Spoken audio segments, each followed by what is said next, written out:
we start off with a roll call, please? Yes, sir. Councilman Cahoon. Here, ma'am. Councilman Milano is absent. Council Vice President Rodrick. Here.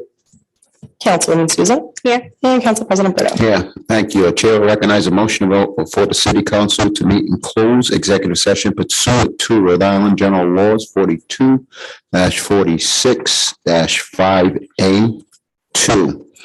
For new claims and sewer abatement is listed on the agenda, and the collective bargaining and litigation. I'd like to make a motion at this point in time to proceed in executive session. Mr. Chairman. Would anyone like to second that motion? Second. Third. Deputy Clerk, maybe have a roll call, please? Councilman Cahoon. Aye. Council Vice President Rodrick. Aye. Councilwoman Souza. Aye. Council President Brito. Aye. Motion to go in executive session is passed by a vote of 4-0. We will now proceed in executive session and reconvene immediately following. Thank you.